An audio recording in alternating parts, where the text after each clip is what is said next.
आज हमारे कवर हो जाएंगे चैप्टर 17 to 20। इसका मतलब है एक तो रेक्टिफिकेशन वाला चैप्टर कवर हो जाएगा, उसके बाद फाइनेंशियल स्टेटमेंट विदाउट एडजस्टमेंट, फिर फाइनेंशियल स्टेटमेंट विद एडजस्टमेंट और accounts from incomplete record single entry वाला। ठीक है ना? बस चलो ठीक है, तो बस आप हेडिंग डाल दो, फिर 1 से ही शुरू करते हैं। चलो क्वेश्चन नंबर 1 में लिखा है which of the following error is not disclosed by a trial balance. इनमें से कौन सा एरर ट्रायल बैलेंस से नहीं पता चलता? ठीक है, कौन सा एरर ट्रायल बैलेंस से नहीं पता चलता? 1 में लिखा है error of casting of book of a original entry. Second में लिखा है posting of wrong amount in a ledger account. Third में लिखा है error of omitting to record a transaction in books of original entry. और 4 में लिखा है ऑल ऑफ दीज।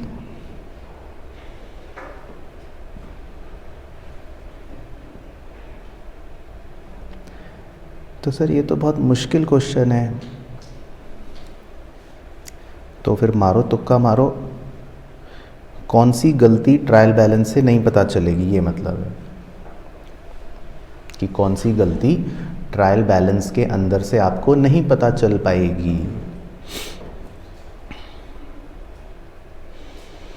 तो इसमें 3 गलतियां हैं। एक तो है एरर ऑफ कास्टिंग, मतलब अगर आप टोटल गलत करते हो। ठीक है। सेकंड है posting of wrong amount in a ledger, अगर आप गलत अमाउंट पोस्ट करते हो। और तीसरा है error of omitting to record, मतलब आप एरर ऑफ ओमिशन करते हो, कंप्लीट ओमिशन करते हो। तो कौन सी गलती ट्रायल बैलेंस से नहीं पता चलेगी? थर्ड वाली। Very good. तो थर्ड वाली गलती जो है वो हमें ट्रायल बैलेंस से नहीं पता चलेगी, क्योंकि थर्ड वाली गलती में आप कंप्लीट ओमिशन कर रहे हो, तो वो आपको ट्रायल बैलेंस से नहीं पता चलेगी। बाकी ऊपर की 2 गलतियां तो फिर भी ट्रायल बैलेंस में आपको देखकर पता लग जाएगी कि गड़बड़ है। ठीक है, चलो उसके बाद second, which of the following will not effect the trial balance. इनमें से कौन सी गलती या कौन सी बात ट्रायल बैलेंस को अफेक्ट नहीं करेगी? Goods return to supplier not recorded, instead of debiting the account it has been credited by mistake, not posted in subsidiary accounts, comma accounts are not opened in ledger, instead of posting on debit side the amount has been posted on credit side. तो कौन सी गलती trial balance को affect नहीं करेगी?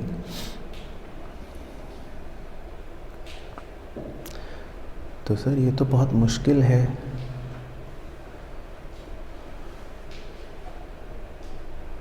बताओ। तो देखो ये है कंप्लीट ओमिशन, पहला वाला। तो दूसरे वाले में आप डेबिट की जगह क्रेडिट कर रहे हो गलती से। तीसरे वाले में आप पोस्टिंग नहीं कर रहे, मतलब पार्शियल ओमिशन कर रहे हो। और फोर्थ वाले में भी डेबिट की जगह क्रेडिट कर रहे हो। तो बी वाला और डी वाला तो देखो बिल्कुल ही गलत ऑप्शन है, क्योंकि इन दोनों में ही ट्रायल बैलेंस टैली नहीं करेगा। और थर्ड वाले में पार्शियल ओमिशन है, पार्शियल ओमिशन में भी ट्रायल बैलेंस टैली नहीं करता है। लेकिन जब आप कंप्लीट ओमिशन करते हो तो फिर ट्रायल बैलेंस तब भी टैली कर जाता है। तो फर्स्ट वाले एरर से ट्रायल बैलेंस पे कोई भी इफेक्ट नहीं पड़ेगा। ठीक है, चलो तो ये याद रखना देखो एग्जाम में। ठीक है, उसके बाद थर्ड है rectify through suspense account goods purchased from Manohar for ₹2500 has been posted to the debit of his account, which account should be credited. आपने मनोहर से गुड्स खरीदे थे और गलती से आपने 2500 रुपये उसके अकाउंट में डेबिट कर लिए। तो वो पूछ रहा है कि अब आप कौन सा अकाउंट क्रेडिट करोगे रेक्टिफाई करने के लिए? मनोहर। बिल्कुल सही, क्योंकि आपको याद होगा कि आपको सिखाया था कि जो भी आप गलत करते हो तो रेक्टिफाई करने के लिए उसका उल्टा करते हैं। तो आपने मनोहर को डेबिट कर दिया गलती से, तो अब क्रेडिट किसको करना पड़ेगा? मनोहर को। उसके बाद fourth, Sushant return goods to us. Sushant ने हमें गुड्स रिटर्न करे 4200 के, but was recorded as 2400 in his account. लेकिन आपने उसके अकाउंट में सिर्फ 2400 ही लिखे। In rectifying entry Sushant account will be credited with. तो रेक्टिफाई करने के लिए आप कितने रुपए से क्रेडिट करोगे?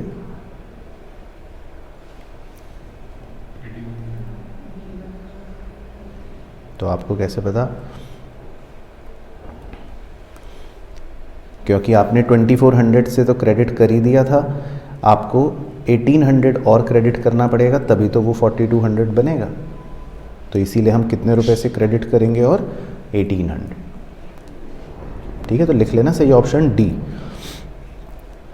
चलो फिफ्थ सुनाओ, कौन बच्चा सुनाएगा? What is one sided error? One sided error कौन सा होता है?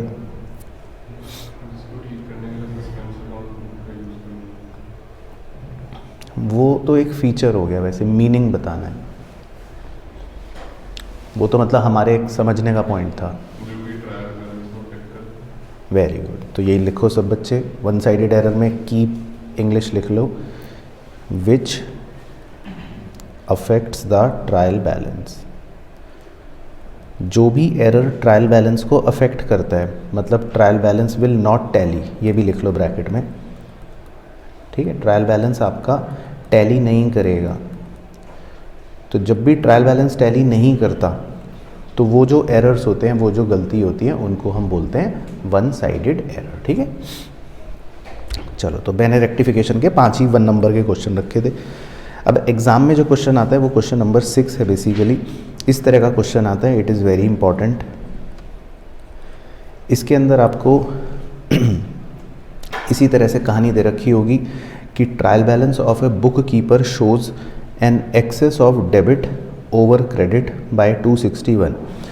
तो एक ट्रायल बैलेंस जो है उसमें डेबिट और क्रेडिट थोड़ा मतलब मैच नहीं कर रहा।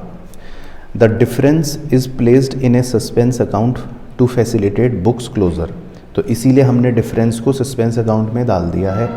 Later on the following errors were discovered.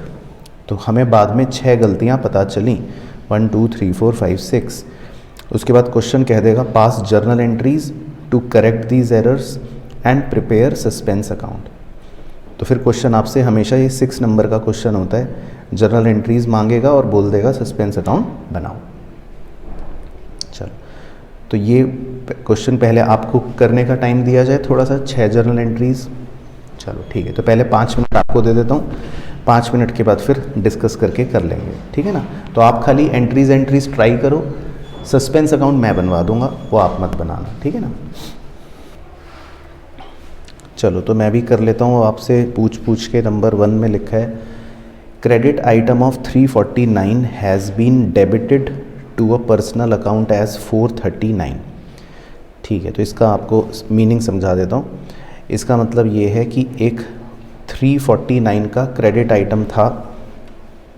ठीक है, क्रेडिट आइटम का मतलब होता है कि किसी भी पर्सनल अकाउंट के अंदर आपको 349 क्रेडिट साइड पर लिखना था, लेकिन आपने देखो गलती से क्या करा, उसको क्रेडिट साइड पर नहीं लिखा। आपने गलती से 349 की जगह लिखा है कि आपने गलती से उसको डेबिट में लिख लिया एज 439। तो आपने उसको 349 क्रेडिट में लिखने की बजाय गलती से डेबिट साइड पर 439 लिख लिया। तो अब आप क्या करोगे अपनी गलती रेक्टिफाई करने के लिए? तो आपको सिखाया था, अब आपको अपनी गलती रेक्टिफाई करने के लिए क्रेडिट साइड पर देखो, आपको 349 लिखना था ना क्रेडिट पर, वो तो आपने लिखा नहीं और गलती से डेबिट साइड में 439 लिख लिया। तो अब आपको क्या करना पड़ेगा? Now you have to write how much. Credit side पर कितना लिखोगे कि वो 349 बन जाए? 788। तो जब आप क्रेडिट साइड पर 788 लिखोगे तभी तो क्रेडिट साइड में 349 बन पाएगा ना, क्योंकि डेबिट वाला तो आप मिटा नहीं सकते, वो तो आपने गलती कर दी। याद आ गया? तो बताओ फर्स्ट का क्या आंसर बन गया, इसकी जर्नल एंट्री क्या बन गई? Suspense account debit 788 to personal account. चलो ठीक है, तो फर्स्ट वाला आप लिख लो आंसर मेरे साथ चेप के, suspense account debit to personal account. उसके बाद सेकंड इजी था, सेकंड में है इस sum of 625 written off from fixture as depreciation has not been posted to the depreciation account. तो आप डेप्रीसिएशन पोस्ट करना भूल गए, तो क्या करेंगे अब? सही, तो ये सीधा आंसर है बिल्कुल। तो इसका आंसर हो गया depreciation account debit to suspense account, क्योंकि आप डेप्रीसिएशन अकाउंट में डेबिट करना भूल गए थे, तो अब डेप्रीसिएशन अकाउंट में 625 डेबिट कर लोगे। उसके बाद थर्ड पॉइंट है, ये प्रिंसिपल एरर है। ₹9,000 पेड फॉर फर्नीचर, आपने फर्नीचर खरीदा है लेकिन आपने हैज़ बीन चार्ज्ड, चार्ज का मतलब होता है डेबिट कर दिया, परचेज अकाउंट। तो आपने खरीदा तो फर्नीचर है लेकिन आपने गलती से परचेज अकाउंट को डेबिट कर दिया, तो क्या आंसर बने? सही, furniture account debit to purchase account. तो थर्ड का आंसर लिख लो, furniture account debit 9,000 to purchase account. ठीक है ना, ये प्रिंसिपल एरर होता है, तो इसमें हम सही वाले को सही लिख लेते हैं, गलत वाले को उल्टा लिख लेते हैं। उसके बाद फोर्थ में है a discount allowed to customer has been credited to him as 145 in place of 154। तो आपने अपने कस्टमर को गलती से 145 क्रेडिट कर दिया, जबकि आपको करना चाहिए था 154। तो बताओ अब क्या करोगे? कस्टमर को 154 क्रेडिट करना था लेकिन आपने सिर्फ 145 ही क्रेडिट करा। कितने रुपए? 9 रुपये। Very good. तो आपको 9 रुपये और क्रेडिट करना पड़ेगा उसको। तो फोर्थ का आंसर आप लिख लो, suspense account debit to customer 9 रुपये।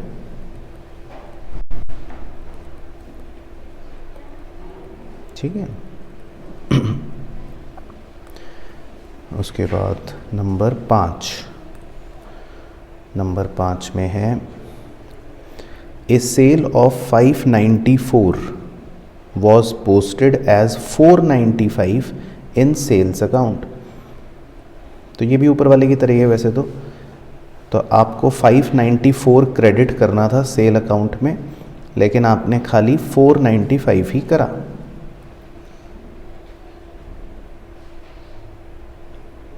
तो बताइए जी।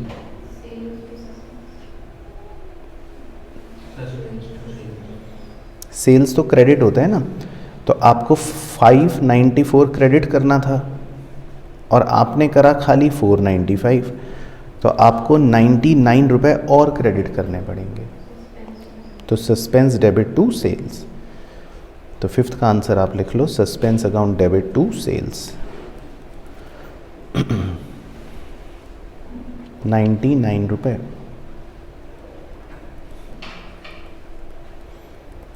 उसके बाद लास्ट वाला सबसे इजी होता है, वो आपको सिखाया था अंडर कास्टिंग या ओवर कास्टिंग वाला। एक पॉइंट तो आता ही है एग्ज़ाम में, तो उसको घर से रट के जाना।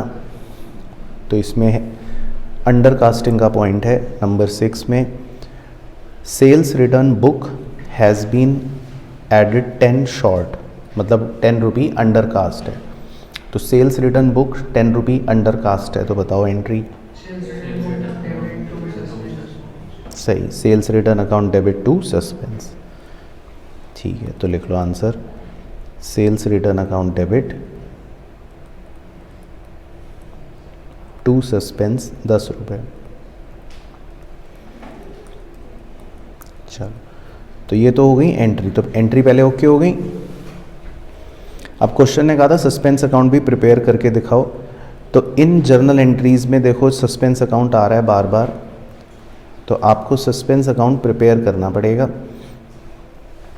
तो एक छोटा सा 6 लाइन का सस्पेंस अकाउंट का ढांचा बना लो।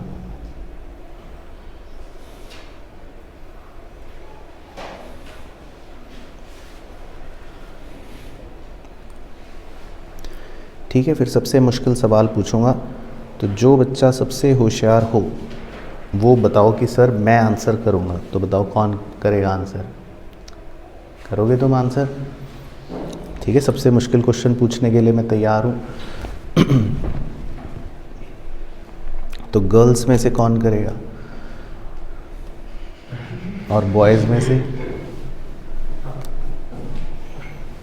चलो, तो सबसे मुश्किल क्वेश्चन पूछता हूँ अब आपसे कि ये फर्स्ट लाइन वाली इंग्लिश पढ़नी है। Trial balance of a book keeper shows an excess of debit over credit by 261, और ये बताना है कि ये कहाँ लिखोगे आप सस्पेंस अकाउंट में।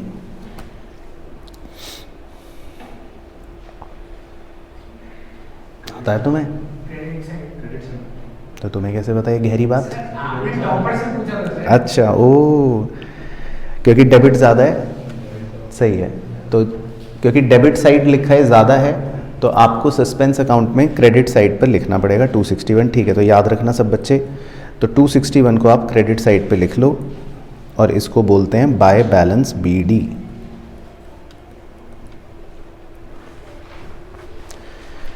चलो, अब फर्स्ट वाली जर्नल एंट्री चिल्ला चिल्ला के बोलो क्या लिखवाई थी? Suspense account debit to personal account, तो उसकी पोस्टिंग कहाँ करोगे? डेबिट। ठीक है, तो लिख लो टू पर्सनल अकाउंट 788। फिर सेकेंड एंट्री बोलो चिल्ला चिल्ला के। ठीक है, तो उसकी पोस्टिंग कहाँ करोगे?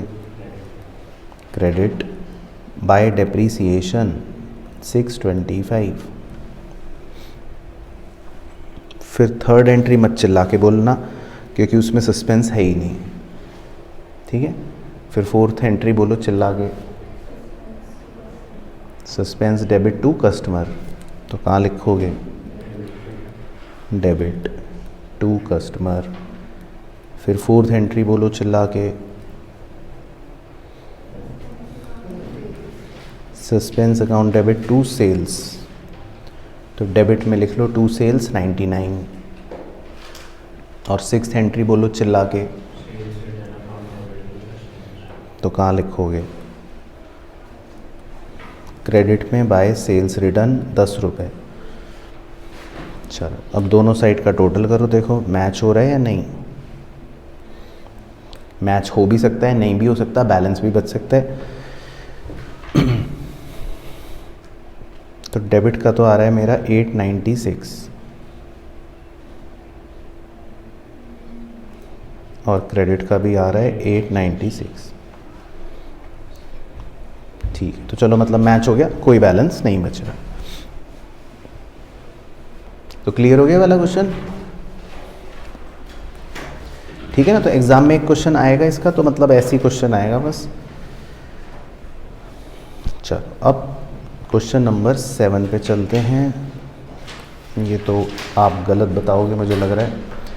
While calculating operating profit the following are not taken into account. जब हम ऑपरेटिंग प्रॉफिट निकालते हैं तो किन को कंसिडर नहीं करते?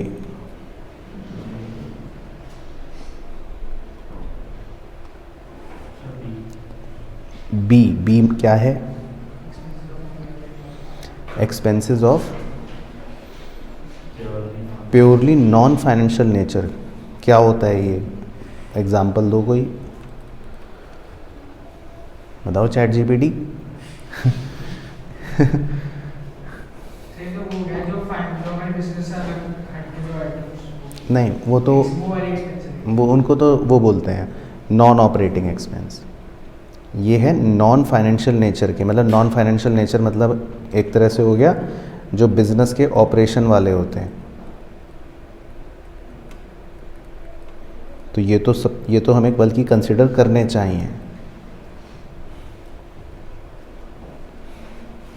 ये होगा इसका ए तो है नॉर्मल ट्रांजैक्शन, ये भी करने चाहिए। डी एबनॉर्मल आइटम्स, ये भी करते हैं।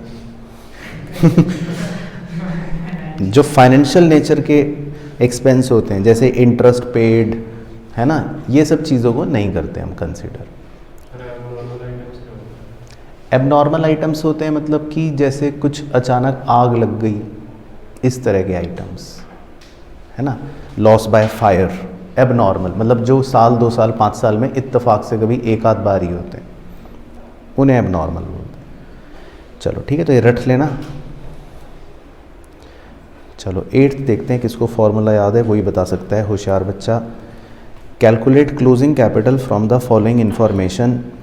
ड्राइंग्स दे रखी है 7000, प्रॉफिट दे रखा है during the year 20,000, additional capital introduce during the year वो भी 20,000, और opening capital 70,000।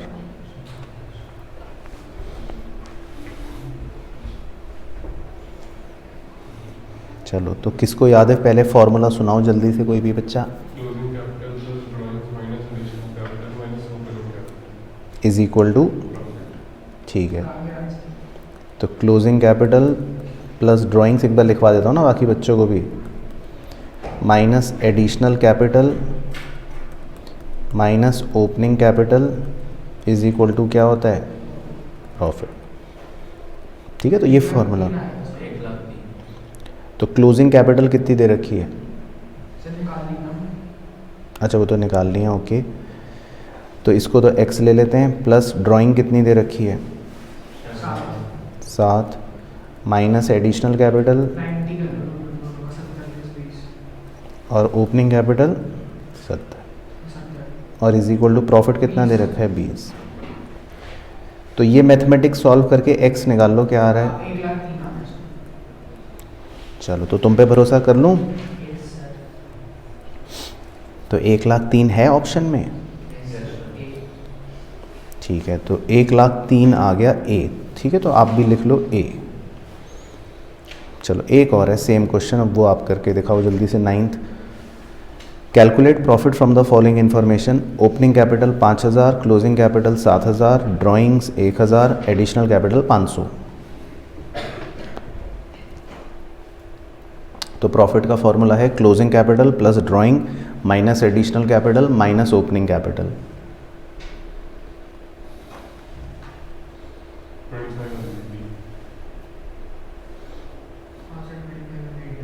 Sure, opening capital closing capital है 7,000, प्लस कर दो इसमें ड्राइंग 1,000, कितना हो गया 8,000, माइनस कर दो ओपनिंग कैपिटल और एडिशनल कैपिटल, तो 8,000 माइनस 5500 कितना आ गया 2500। ठीक है, तो ठीक है भाइयों बहनों, कोई टेंशन इसमें।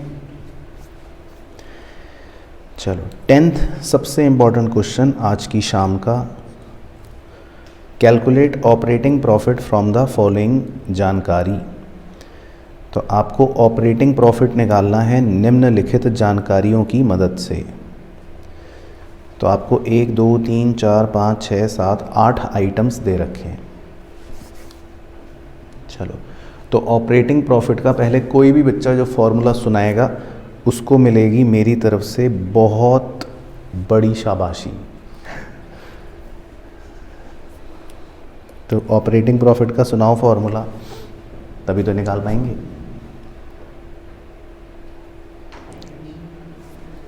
लिखो फिर, ठीक है, नोट कर लो।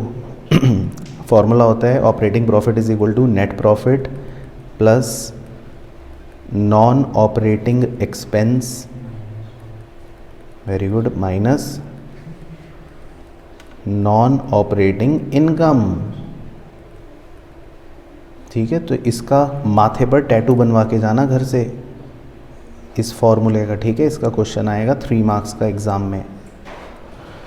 Net profit plus non operating expense minus non operating income.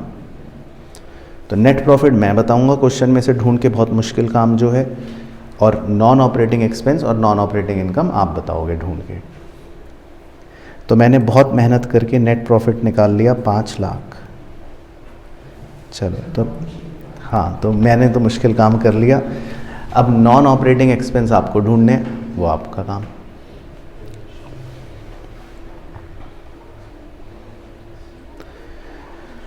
तो नॉन ऑपरेटिंग एक्सपेंस बताओ कौन कौन से हैं। नॉन ऑपरेटिंग का मतलब है जो बिजनेस के डे टू डे नेचर के खर्चे नहीं है। Very good. एक तो loss on sale of furniture, ये नॉन ऑपरेटिंग एक्सपेंस है। ये रोजमर्रा का खर्चा है। लॉस बाय फायर, ये भी नॉन ऑपरेटिंग एक्सपेंस है। ठीक है, और डोनेशन, हाँ नहीं ऑपरेटिंग का है। हमारे फैक्ट्री में रोज़ भिखारी थोड़ी ना आते हैं, हम उनको पैसे बांट रहे हैं तो डोनेशन में आप, ये कोई मेन बिजनेस का एक्सपेंस थोड़ी ना है। तो डोनेशन में पैसे दे रहे हैं हम, तो ये तो नॉन ऑपरेटिंग एक्सपेंस है। और बताओ non operating expense. Interest on loan from bank. Salary तो ज़रूरी है, वो तो मेन बिजनेस का ही है। चलो, तो यही हैं चारों प्यारे बच्चों नॉन ऑपरेटिंग एक्सपेंस। अब नॉन ऑपरेटिंग इनकम भी बताओ। डिविडेंड रिसीव्ड, ठीक है, नॉन ऑपरेटिंग इनकम, क्योंकि ये हमें कभी कभी मिलती है, ये तो हमारा रोज़मर्रा का काम नहीं है। और रेंट रिसीव क्या है, मतलब ये रोज़मर्रा का काम है। हर दिन ही होता होगा। ये भी नॉन ऑपरेटिंग इनकम है। भाई अरे सामान बेच रहे हो कि, रेंट है। हाँ हाँ, तो रेंट तो आइडल प्रॉपर्टी पर मिलता है भाई, ज़मीन किराए पर दे दी और रेंट आ रहा है, तो ये मेन धंधा है तुम्हारा बहुत लोगों को होता भी है शायद। नहीं, बहुत लोगों का होता है, लेकिन बहुत लोगों का होता है। तो क्या क्वेश्चन में हेडिंग में दिया है कि हमारा रेंट का काम है? तो आप तो स्टॉक बेचते हो ना, आप तो सामान बेचने का काम है आपका, तो रेंट रिसीव्ड भी एक नॉन ऑपरेटिंग इनकम ही है। ये तो हमें ऐसी ही मिल रही है ना, बिना मेहनत के। चलो, सैलरी कुछ भी नहीं है। नहीं सैलरीज वैसे नॉलेज के लिए पता होना चाहिए, ये तो ऑपरेटिंग एक्सपेंस है, ये तो हमारा मेन खर्चा है, लेकिन इसका फॉर्मूले में कुछ काम नहीं है, तो इसको छोड़ दो। चलो, तो अब मैथमेटिक्स करें, फिर आंसर बताएं। तो नेट प्रॉफिट मैंने निकाल दिया था। नॉन ऑपरेटिंग एक्सपेंस में 4 चीज़ें ऐड कर लेना, और नॉन ऑपरेटिंग इनकम में तो 2 चीज़ें। कलर भी कर देता हूँ आपके लिए। नॉन ऑपरेटिंग इनकम को ग्रीन कलर कर रहा हूँ, नॉन ऑपरेटिंग एक्सपेंस को ब्लू कलर कर रहा हूँ। बताओ क्या आंसर आया? 547,100।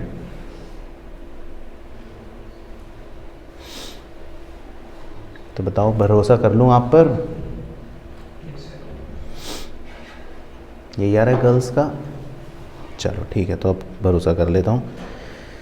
तो लिख लो बच्चों, सही आ रहा है, वैसे यही है, मैंने चेक कर लिया। 547,100, 5,47,100। चलो ठीक है ना। तो ये एग्ज़ाम में देखो 3 नंबर का क्वेश्चन था, ये ज़रूर करके जाना है। चलो, क्वेश्चन नंबर 11, ये भी एग्ज़ाम में आता है, या मतलब इस तरह का क्वेश्चन भी एग्ज़ाम में आता है, 3 नंबर का, चैप्टर 19 से।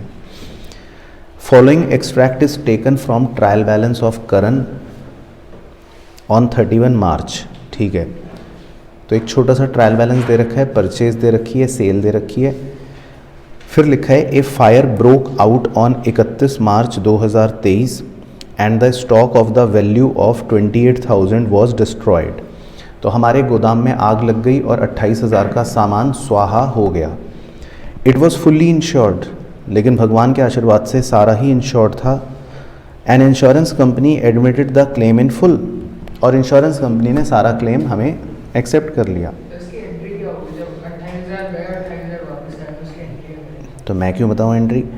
क्वेश्चन कह रहा है show the treatment in final accounts, तो हम तो फाइनल अकाउंट्स का ट्रीटमेंट करेंगे। चलो आओ फिर लिखो सॉल्यूशन। तो हमें एंट्री से मतलब नहीं है, क्योंकि क्वेश्चन कह रहा है फाइनल अकाउंट्स में ट्रीटमेंट शो करो। चलो तो अब कौन बच्चा बताएगा फाइनल अकाउंट्स में क्या क्या बनाएंगे? Trading, profit and loss, balance sheet. ठीक है, तो एक तो ट्रेडिंग बना लो 2 लाइन का,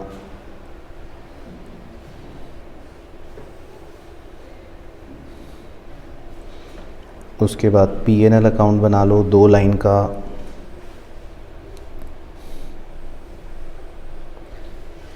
और उसके बाद बैलेंस शीट भी 2 लाइन की।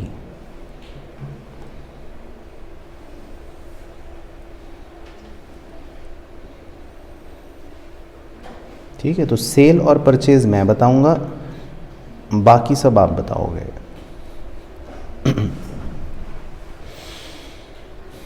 ठीक है, तो सेल्स को तो आप ट्रेडिंग अकाउंट में क्रेडिट साइड पर लिख लो 375, और परचेज को डेबिट साइड पर लिख लो अंदर की तरफ, टू परचेज 450। इसमें से हम 28 माइनस कर देंगे। तो अब आपको वही बताना है। अब हमारे आग लगने से 28,000 का स्टॉक जल गया, तो 2 जगह कहाँ लिखना है स्टॉक जलना? इससे माइनस कर देंगे। ठीक है, तो एक तो इससे माइनस कर देंगे लॉस बाय फायर 28,000, और इसे हम प्रॉफिट एंड लॉस अकाउंट में एक्सपेंस में लिख देंगे। और एक हम प्रॉफिट एंड लॉस अकाउंट में एक्सपेंस में लिख लेंगे। Very good, loss by fire अंदर की तरफ 28,000। चलो बहुत बढ़िया, तो आप भी लिख लो 2 जगह। तो जब भी लॉस होता है तो याद रखना है आपको 2 जगह लिखना है।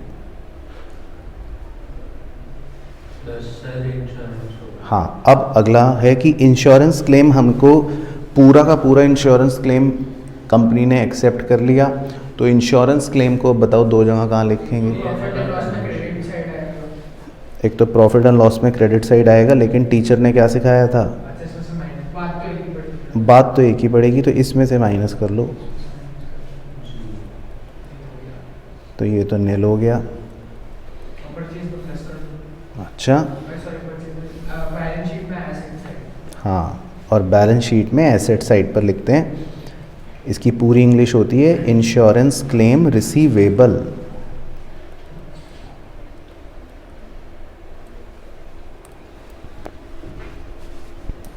ठीक है, चलो तो कर लो नोट। चलो ठीक है, तो अब 2 क्वेश्चन बस बचे हैं, उनमें हमें मेहनत करनी है थोड़ी सी। बताओ कौन से हैं 2 क्वेश्चन? Balance sheet. बैलेंस शीटें बनानी है, लेकिन पहले बनाएंगे पनवाड़ी की। हाँ, x Panwari, x retailer has not maintain proper books of account. तो एक्स पनवाड़ी जो है वो proper books of account maintain नहीं करता, तो उसने आपको कुछ इन्फॉर्मेशन दे रखी है लास्ट ईयर की और दिस ईयर की। लास्ट ईयर का मतलब है इसको आप ओपनिंग मान लो, और दिस ईयर मतलब क्लोजिंग। तो क्रेडिटर है, लोन है, स्टॉक है, कैश है, शॉप फिटिंग है, ट्रेड डेटर है, बैंक बैलेंस है। फिर लिखा है calculate the net profit for this year and draft statement of affairs at the end of the year after noting that shop fittings are to be depreciated by 780. X has drawn 100 रुपये per week for his own use. Included in trade debtors is irrecoverable balance of 270। बताओ ये क्या है? Bad debt, very good। और interest at the rate 5% is due on loan। ठीक है, चलो तो किसको याद है कैसे करते थे? याद है स्टेप बता दो चलो। रॉन्ग, नहीं रॉन्ग, लिखो सॉल्यूशन। सबसे पहले बनता है 5 लाइन का स्टेटमेंट जिसमें प्रॉफिट शो करते हैं। नाम कुछ और लिखते हैं, बैलेंस शीट में लिखते हैं, दूसरे ही बनाते हैं। चलो तो मैं सॉल्व करवा रहा हूँ, मेरे साथ साथ करो, ठीक है। तो सबसे पहले 5 लाइन का एक छोटा सा स्टेटमेंट बनाना है। इसका फॉर्मूला फिक्स होता है, फटाफट फॉर्मूला लिख लो। Closing capital plus drawings minus additional capital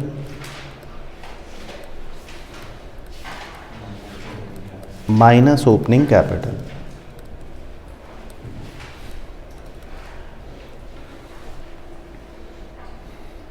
ठीक है, तो इसको सॉल्व करके हमारा प्रॉफिट का आंसर आ जाता है।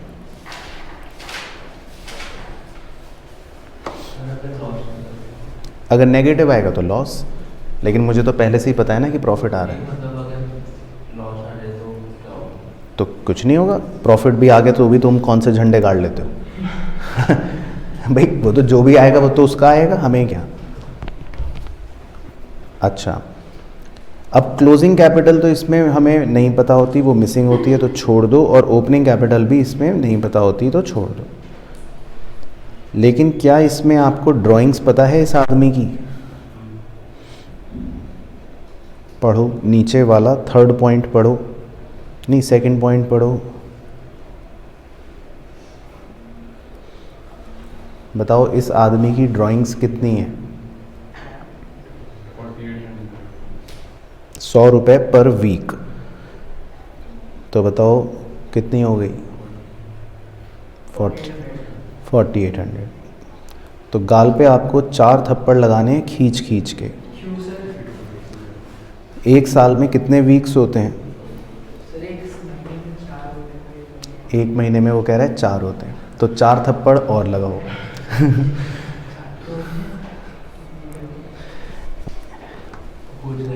कितने होते सर एक महीने में? बताओ, आप बताओ एक महीने में कितने वीक्स होते हैं? 4.25। भाई 4 वीक में तो सिर्फ यार सर अच्छा भाई, अच्छा हाँ, तो यही तो पता नहीं होता बच्चों को। एक साल में सर्च करो चैट जीपीटी में कितने वीक्स होते हैं एक साल में। 52 वीक्स होते हैं एक साल में।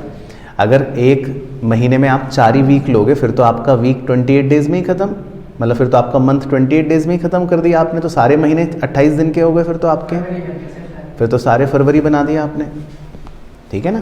तो याद रखना एक साल में 52 हफ्ते होते हैं। चलो, तो बेइज्जती हो गई आज तो भयंकर। फिर माइनस एडिशनल कैपिटल, वैसे इस क्वेश्चन में कुछ नहीं है तो ये छोड़ दो आपने। बाकी ओपनिंग और क्लोजिंग कैपिटल कैसे पता लगती है अब बताओ। हाँ, तो अब इसके नीचे हमें एक तो बनाना होता है स्टेटमेंट ऑफ अफेयर्स क्लोजिंग वाला। क्लोजिंग का मतलब है दिस ईयर, क्लोजिंग का मतलब है ओपनिंग तो वर्किंग नोट में बनाते हैं, तो इसीलिए मैंने कहा था ना मैं सिखाऊंगा। तो स्टेटमेंट ऑफ अफेयर्स बनाना है आपको दिस ईयर वाला। दिस ईयर का मतलब होता है क्लोजिंग वाला। नहीं, क्योंकि सॉल्यूशन में 2 चीज़ें मांगी जाती हैं। देखो सॉल्यूशन में लिखा है calculate net profit and draft statement of affair at the end of the year. तो आपको सॉल्यूशन में पहले 2 चीज़ें शो करनी पड़ती हैं, एक तो नेट प्रॉफिट निकाल कर ये वाला स्टेटमेंट, और दूसरा उसका statement of affair at the end वाला। अब उसके बाद वर्किंग नोट में, मतलब उसके नीचे वर्किंग नोट में आप कौन सा स्टेटमेंट ऑफ अफेयर बना लोगे? ओपनिंग वाला। ओपनिंग का मतलब है लास्ट ईयर वाला। चलो ठीक है सर। तो सर ये है क्या स्टेटमेंट ऑफ अफेयर? ये क्या चिड़िया है? तो बताओ स्टेटमेंट ऑफ अफेयर क्या है? Balance sheet, right. तो ये है बैलेंस शीट ही, लेकिन बोलते इसको स्टेटमेंट ऑफ अफेयर है इस चैप्टर में। बोला तो था, लेकिन तुमने नशे की हालत में बोला था, और कानून में नशे की अवस्था में जो स्टेटमेंट्स होते हैं उनकी मान्यता नहीं होती। तो नशे की अवस्था में तुम कुछ भी कहोगे वो माना नहीं जाएगा।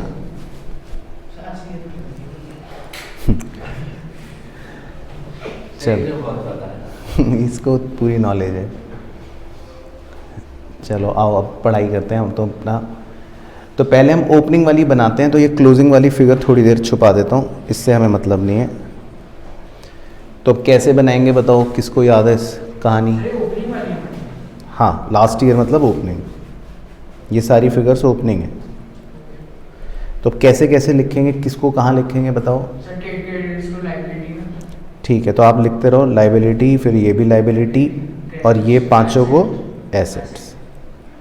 चलो मैं ही लिख लेता हूँ, आप चेप लो मेरे से। हाँ सर ये सही है। चलो तो आप लिखो मेरे साथ चेप चेप के। क्रेडिटर 6270 और लोन 5000, और एसेट में लिख लो स्टॉक 12350। उसके बाद डेटर्स 5280। उसके बाद शॉप फिटिंग्स 7250। उसके बाद कैश 570 और बैंक 3990। फिर एसेट्स साइड का टोटल लिख लो 29,440। चलो अब बताओ कौन बच्चा बताएगा ओपनिंग कैपिटल कैसे पता चलेगी? टोटल में से दोनों लाइबिलिटीज़ को माइनस कर देते हैं तो हमें ओपनिंग कैपिटल पता चल जाएगी। तो दोनों को माइनस करके बच गया 18,170।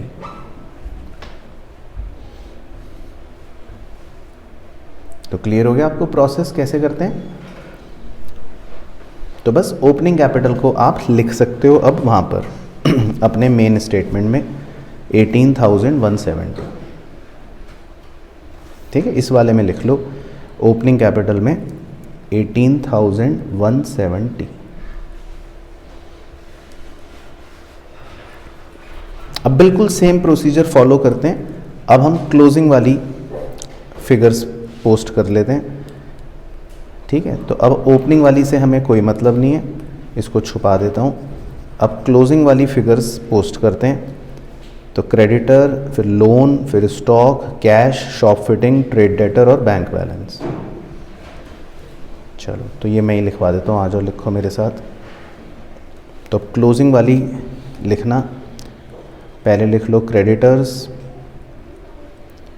5890। उसके बाद लोन 5000। उसके बाद स्टॉक 11,980। उसके बाद डेटर अंदर लिखना 4560। उसके बाद शॉप फिटिंग वो भी अंदर लिखना 7800। उसके बाद कैश 650 और उसके बाद बैंक 4130।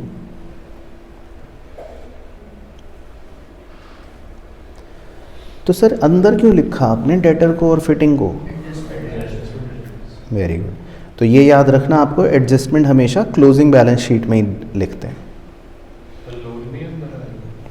लोन की तो मैं इंटरेस्ट बाहर अलग भी लिख सकता हूँ, लोन भी आप अंदर भी लिख सकते हो। चलो अंदर लिख लेता हूँ, आपने इतना दिल पे लिया तो। नहीं तो आउटस्टैंडिंग इंटरेस्ट बाहर अलग से भी लिख सकता हूँ। चलो अंदर ही लिख लिया। अब 3 एडजस्टमेंट थी तो वो सॉल्व कर लेते हैं फटाफट। पहला तो है shop fitting is to be depreciated by 780। 780 minus तो शॉप फिटिंग में से 780 माइनस कर दो और मुझे भी बताओ बाहर क्या आएगा फिर। 7020। ओके।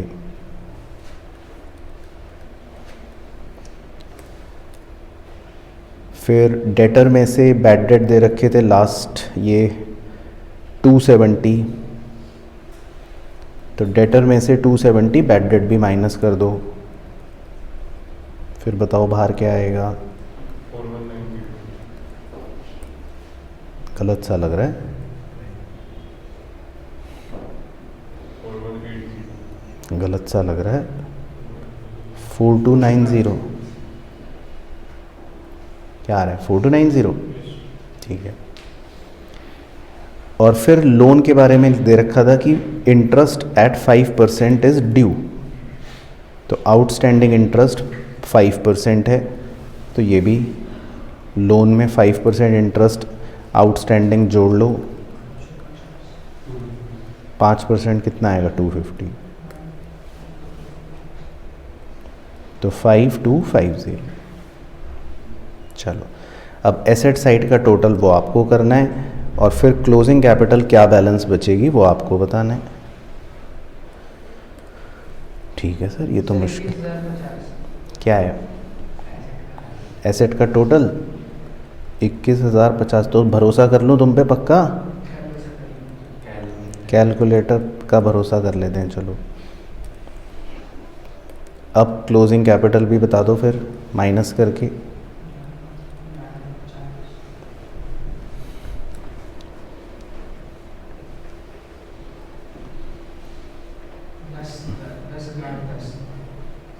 दस हजार 10।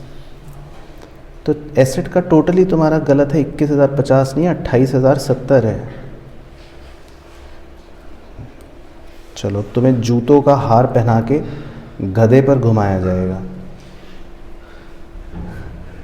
और वो भी मुंह पे कालिख पोत कर। कैलकुलेटर से करके तो टोटल है 28070। वो तो भला हो एक स्टूडेंट पराग गुप्ता का जो कर रहा है सही, तो 28070 है सही टोटल। अब कैपिटल क्लोजिंग करो, निकालो माइनस करके कितना आएगा। 7020। अब माइनस करके निकालो ना, 5890 और 5250, 16,930 लग रहा है मुझे तो। आप सही बोलोगे।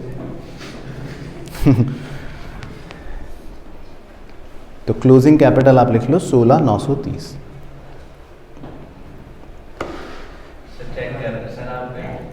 अब इसको मेन स्टेटमेंट में लिख लेते हैं, अगर आंसर गलत आएगा तो मैं ही बता दूंगा। सर एक मिनट सर, वो कितना आया? 16,930 सर नहीं सर, टोटल कितना आता है सर चेक हमारा? टोटल था 28070 माइनस 11,040। माइनस 11,040 कर लो, तो 16,930 आ गया क्लोजिंग कैपिटल। 17,030। सर देख सही इसका कैलकुलेटर 17,030 आ रहा है, सही है ना। सही है, मेरा कैलकुलेटर से करा। तो कैलकुलेटर अपना फेंक दो। सर कैलकुलेटर खराब हो गया सर। अब ये और सॉल्व करो फाइनल, तो फिर प्रॉफिट अगर सही आया तो मतलब एवरीथिंग इज राइट।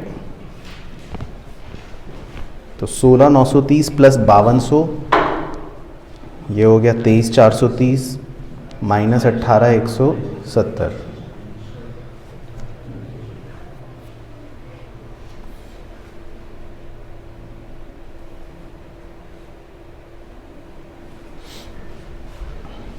कितना आ रहा है 3960 लग रहा है शक्ल से तो। ये आ रहा है 3960। हाँ सही है, तो सही हो गया, मैच भी हो गया, तो यही है प्रॉफिट 3960। तो प्रोसीजर देख लो कि क्लियर हो गया अच्छे से। चलो तो बस लास्ट क्वेश्चन बचा है, फिर छुट्टी हो जाएगी। लास्ट क्वेश्चन तो आपको पता ही है एग्ज़ाम में आएगा 100%। हम खुद कर लेते हैं बहुत easy यस है। सर। हाँ हाँ करो खुद ही, फिर मैं चेक करूँगा, लेकिन मैं तो पढ़ रहा हूँ पहले। Following is the balance extracted from books of Naveen, तो ये तो छोड़ दो। फिर उसके बाद हमको 5 एडजस्टमेंट्स दे रखी हैं, prepare trading and PNL and balance sheet, ठीक है। मेरा फोटो खींच लो उस क्वेश्चन की। फिर तो तुम आगे भाग जाओगे, मैं क्यों बताऊँ? चल आगे भाग रहे हो सर, आपसे आगे जाना है सर। नहीं, मेरे से आगे तब जाओगे जब पहले मैं ढांचे तो बना लूँ। चलो आप भी बनाओ ढांचे। तो ढांचे जैसे ही इसका एग्ज़ाम में क्वेश्चन आएगा तो सबसे पहले इसके ढांचे बनाने हैं आपको। बताओ इसके ढांचे याद हैं कैसे बनते हैं? सर 7 8 8 8 12 12, हाँ। तो 8 लाइन का ट्रेडिंग बना लो, सर रेडी में छुट्टी लिखा हूँ तो सर इसलिए वो और 12 लाइन का पीएनएल बना लो। पीएनएल थोड़ा सा बड़ा बना लेना चाहिए क्योंकि इसमें ना आइटम्स थोड़े ज़्यादा होते हैं। Balance sheet. और बैलेंस शीट भी बना लो 12 लाइन की, तो उसमें फिर कंजस्टेड नहीं होगा, काम खुला खुला रहेगा। अब वो गुरु मंत्र किसको याद है, कैसे सॉल्व करते हैं इसको? पहले ट्रायल बैलेंस के आइटमों को क्या करते हैं? एक जगह लिखते हैं, very good.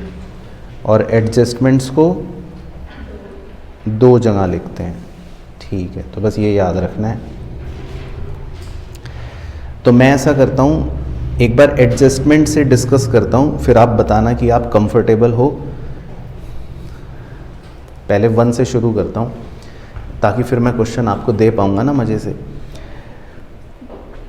Closing stock at cost on 31 March was 2,06,000, whereas its net realisable value यानी कि मार्केट वैल्यू वॉज 2,05,000।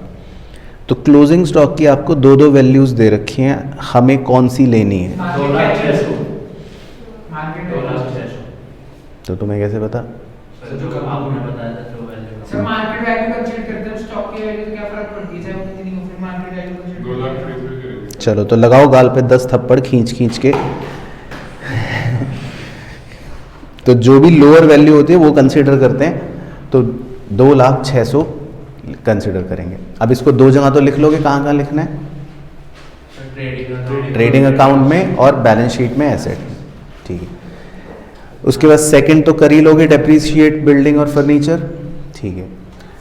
फिर थर्ड में है make provision of 5% on doubtful debts for debtors. तो इसको बताओ 2 जगह कहाँ कहाँ लिखोगे? ठीक है, एक तो पीएनएल में डेबिट और एसेट में डेटर में से माइनस, ठीक है। फिर फोर्थ है carry forward 2,000 for prepaid insurance. बताओ 2 जगह कहाँ लिखोगे इसको? इंश्योरेंस में माइनस, तो पीएनएल के अंदर इंश्योरेंस में से माइनस कर देना और बैलेंस शीट में एसेट के अंदर लिख लेगा। अनएक्सपायर्ड मतलब कि जिसका बेनिफिट अभी तक ख़त्म नहीं हुआ, यानी कि आपने पैसे पहले दे दिए। तो अनएक्सपायर्ड वर्ड का हमेशा मतलब होता है प्रीपेड, तो अनएक्सपायर्ड मतलब प्रीपेड।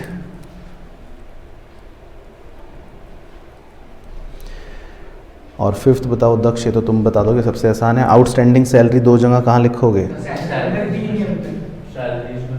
सैलरी में प्लस और बैलेंस शीट में लायबिलिटी। तो एडजस्टमेंट में आप कंफर्टेबल हो, ठीक है। तो पहले इसकी फ़ोटो खींच लो एडजस्टमेंट्स की, है ना, मतलब इस पोर्शन की फ़ोटो खींच लो, फिर मेन ट्रायल बैलेंस में आपको डिस्प्ले में लगा दूंगा। खींच ली? चलो ठीक है, बस तो फ़ोटो इसकी खींच लो, मेन ट्रायल बैलेंस में आपके लिए लगा देता हूँ। और आपको ट्रायल बैलेंस बस ये रहा, छोटा सा है। नहीं ऊपर नहीं, ऊपर तो बस क्वेश्चन है पर्टिकुलर। चलो ट्रायल बैलेंस भी डिस्कस कर लूँ एक बार। तो बस ये बताते रहो कहाँ लिखना है। नवीन कैपिटल को कहाँ लिखोगे बताओ? ठीक है, ड्राइंग्स को माइनस कर देंगे, फर्नीचर को, bank overdraft, creditor, building, opening stock, very good, debtor, rent from tenant, P&L credit में, purchase, trading, very good, sales, trading, sale return minus कर देंगे सेल में से, उसके बाद discount debit, discount credit, insurance, general expense, salary, commission, carriage on purchase, नहीं, trading, ये direct expense होता है, और bad debt return of P&L। चलो ठीक है, तब तो पूरा क्वेश्चन ही खत्म हो गया, फिर लिखना ही बस सर तो लगाओ गाल पे 2 थप्पड़। तो बस फिर एग्ज़ाम में ही दिलाता हूँ। एक बार एक काम करो, टीचर को फ़ोन करो बोल दो पराग सर आ रहे हैं। काफी हार्ड हो गया, आप ले भी सकते हैं। चलो अब करके ग्रॉस प्रॉफिट, नेट प्रॉफिट और बैलेंस शीट तो बनाओ, फिर देखते हैं। डिस्काउंट डेबिट वाला डेबिट साइड, डिस्काउंट क्रेडिट वाला क्रेडिट साइड। चलो तो ट्रेडिंग अकाउंट पहले आप चेक कर लो। ग्रॉस प्रॉफिट का आंसर तो आपका सही है, बिल्कुल सही है, 342,600। ठीक है, बाकी जिनका नहीं आया वो नोट कर लेना चाहें सही आंसर। तो ट्रेडिंग अकाउंट का आंसर आएगा 3,42,600, और देखो क्लोजिंग स्टॉक की वैल्यू वही लिखी हुई है 2,06,000। बाकी सेल्स माइनस सेल्स रिटर्न आ गया, ओपनिंग स्टॉक, परचेज और कैरेज ऑन परचेज। तो इसमें कोई डाउट आइटम में? चलो P&L अकाउंट देख लो। P&L अकाउंट का नेट प्रॉफिट का आंसर आप नोट कर लेना, वो है 1,49,100। सर मेरे 1,50,000 आ रहा तो मतलब गलत आ रहा था बेसिकली। 900 को 100 तो नेट प्रॉफिट का आंसर आप नोट कर लो, आएगा 1,49,100। बाकी क्रेडिट साइड में तो 3 ही आइटम्स आएंगे, ग्रॉस प्रॉफिट, डिस्काउंट और रेंट फ्रॉम टेनेंट। कर लिया नोट? अब बैलेंस शीट का टोटल भी नोट करवा दूं, लेकिन वो तो तुम्हारा थोड़ी ना आता है, दोनों जगह सेम। अच्छा ये नेट प्रॉफिट कहाँ जाएगा बताओ? सर ये हमारे माइनस कैपिटल में से वो तो कह रहा है माइनस होगा, कैपिटल होगा सर, कैपिटल में प्लस होगा। तो नेट प्रॉफिट जो है इसको कैपिटल के अंदर प्लस कर देते हैं, और टोटल बैलेंस शीट का लिख लो, सही आंसर आएगा 5,94,100। ठीक है, इसकी अगर फ़ोटो लेनी है फ़ोटो ले सकते हो। तो कैपिटल के अंदर नेट प्रॉफिट को जोड़ लेंगे। चलो तो डन डना डन।